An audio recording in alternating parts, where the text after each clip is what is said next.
Rim kao svjetska sila. Rimljani su ratne uspjehe postizali zahvaljujući dobro uvježbanoj, organizovanoj i disciplinovanoj vojsci. Osnovna jedinica rimske vojske bila je legija. Rimljani su prilikom osvajanja koristili taktiku zavadi pa vladaj, kojom su svoje neprijatelje okretali jedne protiv drugih, da bi na kraju oslabljenog i iscrpljenog protivnika stavili pod svoju vlast.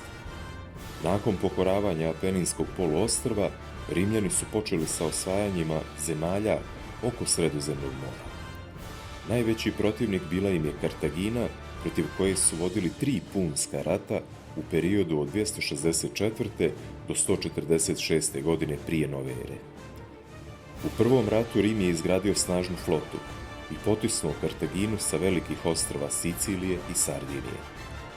U najvećoj opasnosti Rim se našao tokom drugog punskog rata, 218. do 201. godine prije nove ere, kada je kartaginski vojskovođa Hanibal sa vojskom prešao preko Alpa i upao na Apeninsko poluostrvo.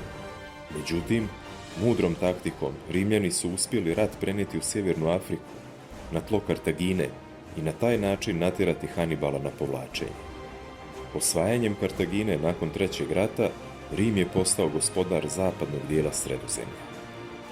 Tokom punskih ratova Rim je zagospodario i Balkanskim poluostrvom, pokorivši Ilire, Makedoniju i Grčku. U prvom vijeku prije nove ere osvojeni su Galija na zapadu i Mala Azija, Sirija, Palestina i Egipat na istoku. Rimska država je radi lakšeg upravljanja podijeljena na provincije, kojima su upravljali namjesnici. Doseljavanjem trgovaca, zanatlija i ratnih veterana u provincijama je otpočeo proces romanizacije.